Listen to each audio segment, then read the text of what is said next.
Merci de préférer Speedline TV pour vous informer et vous faites bien, mesdames et messieurs, bonsoir. Dans les titres de l'actualité, le Bénin a franchi une nouvelle étape de son histoire démocratique avec la tenue de l'élection présidentielle.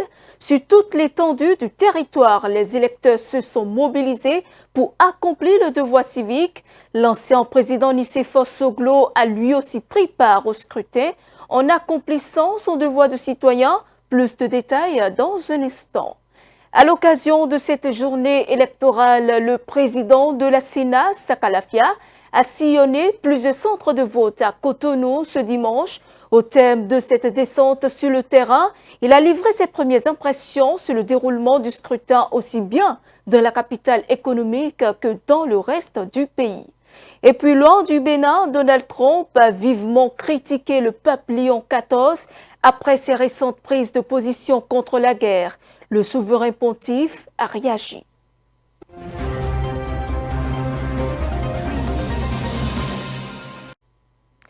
Le 12 avril 2026 a marqué une journée décisive pour les Béninois à l'occasion d'un scrutin qui a une nouvelle fois mis en lumière la vitalité démocratique du pays. Les électeurs se sont rendus aux urnes pour exprimer le choix. Le président sortant, Patrice Talon, accompagné de son épouse, a accompli son devoir civique à l'école primaire publique Charles Guillot, son bureau de vote habituel. Face à la presse, le chef de l'État a livré ses impressions. Écoutons-le.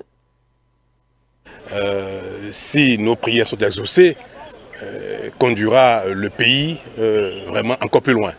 Pour moi, le meilleur est à venir parce que j'ai vu mon pays à l'œuvre, j'ai vu les responsables politiques, administratifs et autres à la charge. J'ai observé combien les compétences existent, combien la volonté existe, combien le savoir-faire existe. Toutes choses utiles, nécessaires, indispensables au développement. Et toutes choses parfois même suffisantes pour aller loin. Je vais rassurer tout le monde que le meilleur est à venir pour le Bénin. Nous avons fait quelques petites choses. Nous avons fait des petits pas partout. Maintenant, nous ferons de grands pas. J'ai la conviction, et comme je le dis souvent, mon souhait est de voir de mes yeux un Bénin grand, puissant, dans lequel il y aura de la fraternité, de la convivialité, dans lequel chacun trouvera son compte d'une manière ou d'une autre. Voilà ma prière, voilà mon sentiment, voilà ma certitude. Vous savez, il y a un risque un peu. Quand il y a effectivement beaucoup de convivialité, de fraternité, celui qui doit sacrifier une course personnelle, une charge familiale pour aller voter peut se dire « Oh, c'est très bien, c'est gagné déjà, donc on peut ne pas aller voter. C'est pas ma seule voix qui fait la différence. » Quand ce sentiment est largement partagé, ça peut affecter le taux de participation. Donc, trop de convivialité, trop de bonne ambiance peut également émousser les ardeurs pour aller voter, quelles que soient les charges qu'on a au quotidien. Mais je vais compter sur le patriotisme de nos compatriotes, je vais compter sur le civisme des uns des autres pour qu'il y ait une bonne participation au-delà de la fête. La fête, ce n'est pas suffisant. Nous sommes dans la fête, c'est vrai, depuis quelques jours, mais ce n'est pas suffisant. Il faut que chacun montre bien qu'il est un citoyen et qu'il a joué son rôle dans l'évolution du pays. Merci les amis. Ouais. C'est vrai au Sénat pour les années à venir. Mais notre constitution prescrit désormais que tous les anciens présidents, tous les anciens présidents de l'Assemblée, tous les présidents de cour constitutionnelle siègent dans un conseil de sages. Je ne vais pas me dérober à cela. Et ce n'est pas ma nature d'ailleurs.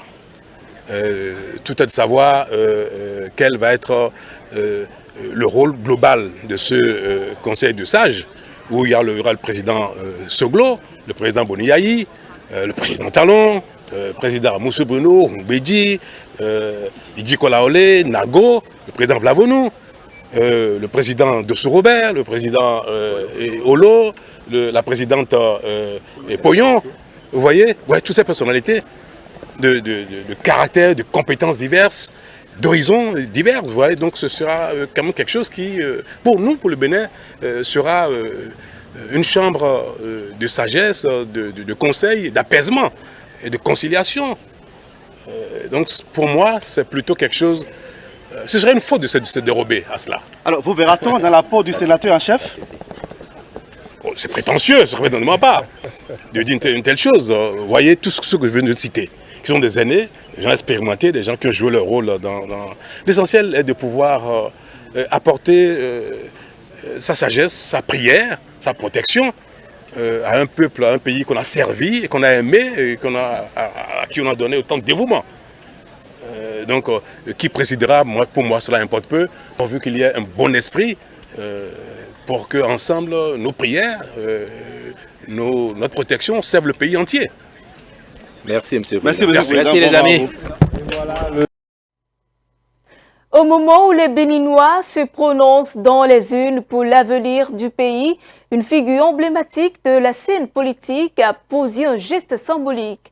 L'ancien président de la République, Nicéphore Dieudonné Soglo, s'est rendu dans son centre de vote pour accomplir son devoir civique malgré le poids de l'âge. À sa sortie, il s'est prêté aux questions de la presse. Suivons-le.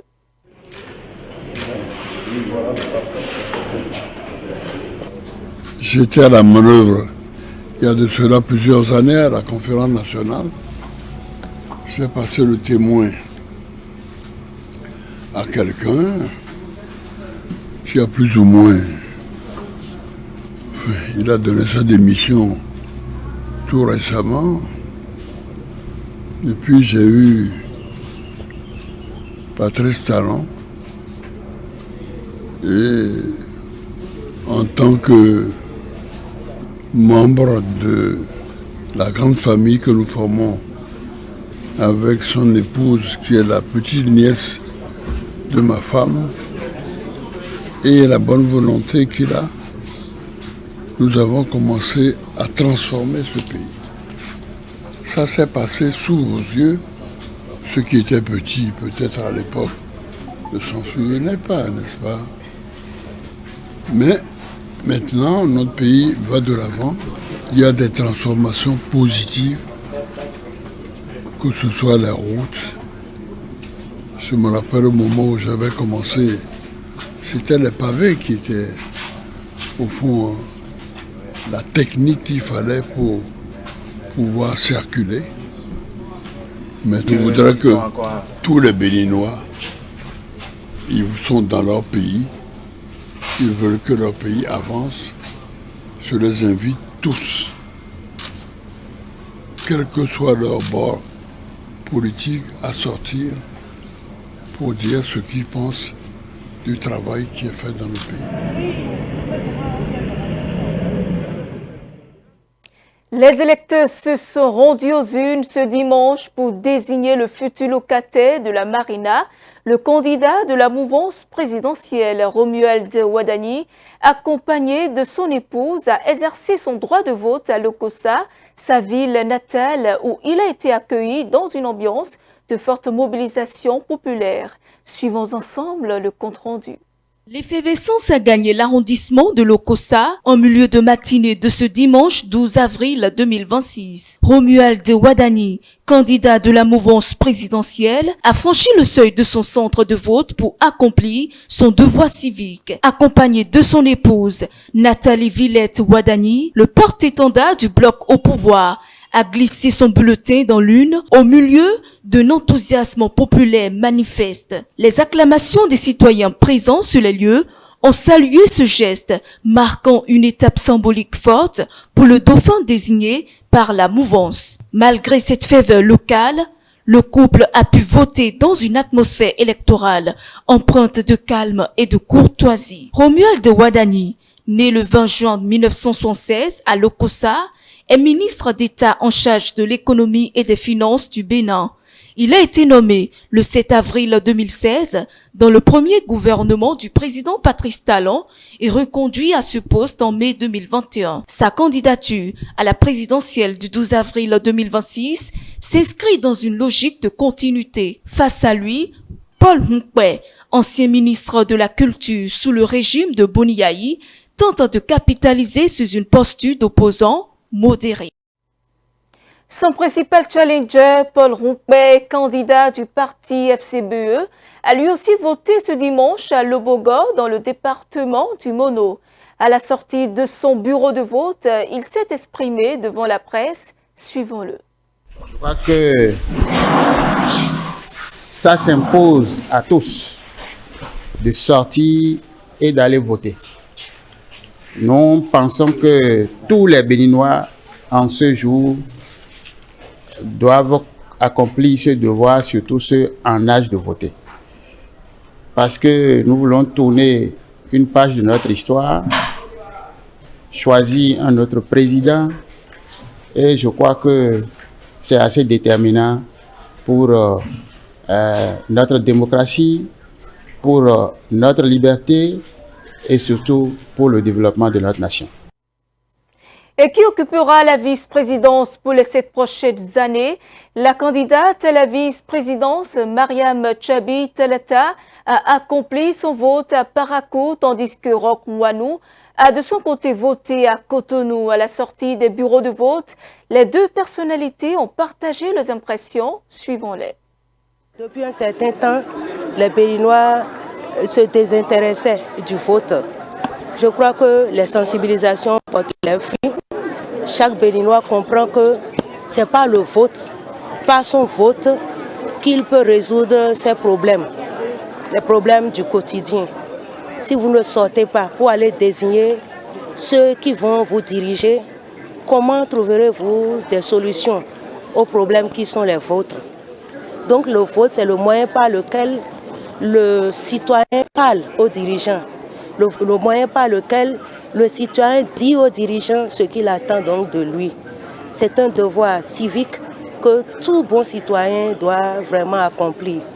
Nous ne pouvons qu'être fiers d'avoir contribué au débat démocratique de notre pays, d'avoir proposé une gouvernance à nos concitoyens. On dit souvent que lorsque vous ne venez pas décider de ceux qui vont diriger, gérer votre cité, et d'autres personnes que vous n'aimeriez pas vont gérer à votre place.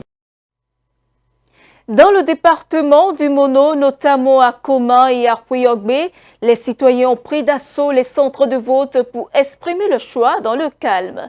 Plusieurs personnalités locales ont également accompli le geste de vote au cours de la journée. À la sortie des bureaux de vote, elles se sont confiées à la presse. Écoutons-les. Vous voyez la joie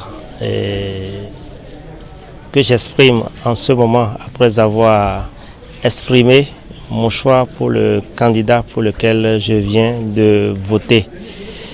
En tant que premier citoyen de la ville de Komé, je voudrais avant tout rendre grâce à Dieu pour cette journée bénie de ce temps pascal qui nous permet de choisir le futur président de la République du Bénin. Je voudrais aussi saisir cette occasion pour demander à toute citoyenne et tout citoyen de la commune de Komé de sortir pour exprimer ce choix. C'est un devoir républicain, c'est un devoir citoyen, car choisir pour son peuple un président, c'est choisir le développement. Et nous avons pu passer 2 semaines de campagne dans la commune de Komé, dans la ferveur, la joie, en espérant que nous allons continuer à travailler pour le développement du Bénin. Quand il y a vu le niveau de vote que j'ai constaté dans les urnes, je me suis dit que ça augure d'un bon résultat, d'une participation massive.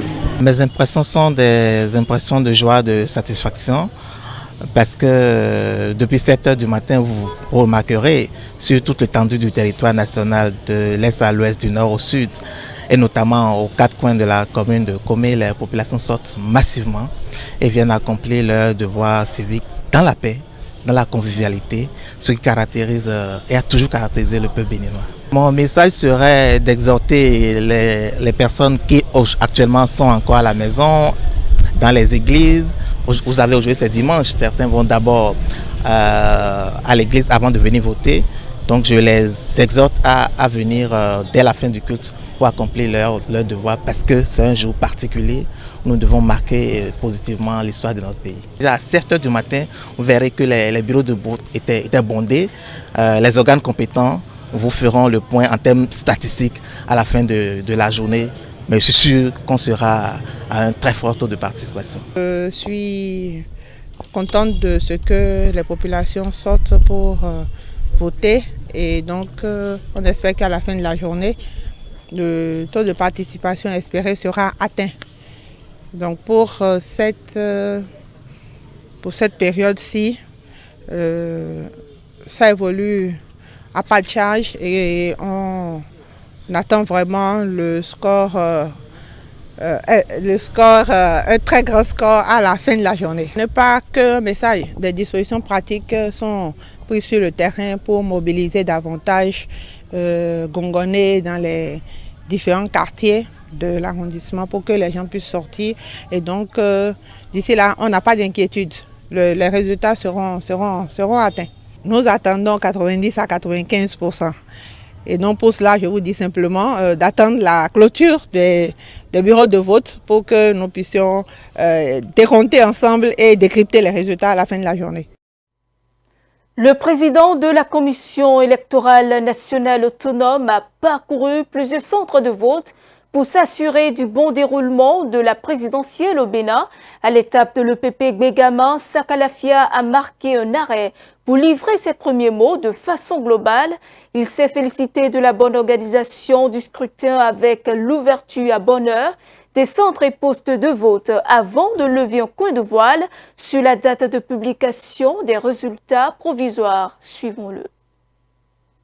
J'ai pris le plaisir de visiter déjà une demi-douzaine de centres de vote. De façon globale, tout se passe dans le calme, dans la sérénité. De façon globale, tous les postes de vote ont ouvert avant 7h15. Comparé à janvier dernier, c'est une très nette amélioration en ce qui concerne le littoral. J'ai fait une petite enquête à l'intérieur du pays. Il semble que la situation qui prévaut à Cotonou est la même à Malanville, à Natitengu, à Ouessé et à Kwamassé. Ça veut dire que tous les postes de vote ont ouvert à bonne heure et les électeurs accomplissent de façon démocratique, citoyenne leur mission. On ne peut que s'en féliciter. Surtout que la nature elle-même est venue à notre secours. Nulle part, il n'y a pas à l'instant de pluie qui dérange. Donc, ensuite, il y a eu quelques nouvelles de la diaspora. Pour les pays africains et les pays européens. L'Amérique, c'est maintenant qu'ils doivent être en train d'ouvrir en Amérique. Donc, de façon globale, là aussi, tout se passe bien. Le président était quand même satisfait de me voir là, en étant d'assumer mes responsabilités. Moi aussi, j'ai salué cette coïncidence qu'on se rencontre là. À chaque élection, je fais un tour à ce poste de vote. Je n'avais jamais eu l'occasion de le rencontrer. Cette fois-ci, je l'ai rencontré et j'étais quand même à l'aise. Et de son témoignage, tout se passe bien et tout est bien organisé et j'ai pu confirmer ce qu'il a avancé. Donc, le pays avance. Et j'ai reçu beaucoup d'observateurs des pays africains. Tous disent qu'ils vont prendre notre pays en modèle, en exemple. Ils étaient émerveillés de constater que le vote se passe dans le calme, qu'on a une procédure bien allégée mais transparente, qu'ils sont surpris de constater qu'un chef d'État vient voter dans telle ambiance, dans une telle ambiance.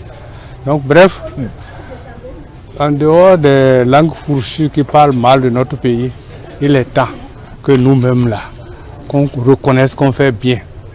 C'est ça qui nous mettra en confiance. C'est ça qui permettra aux plus jeunes de nous prendre un exemple ou de prendre les aînés en exemple, de savoir ce qu'il faut faire pour aller de l'avant. La loi dit qu'on ne peut pas publier les résultats avant la fermeture du dernier pot de vote. Et j'ai dit qu'on a des pots de vote aux États-Unis qui n'ont pas encore ouvert. Il est 4 h du matin là-bas.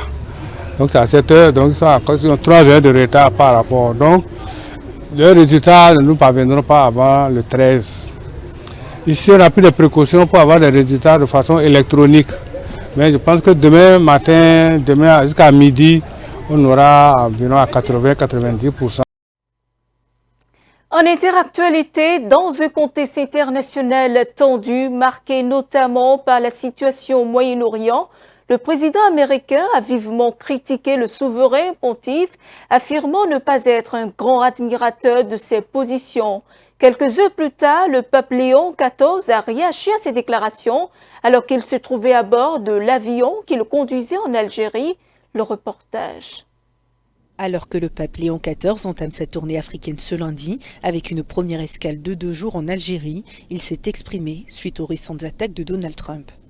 Dans l'avion qui le menait à Alger, le souverain pontife né aux États-Unis a riposté aux critiques virulentes du président américain à son encontre concernant la guerre entre les États-Unis et Israël en Iran.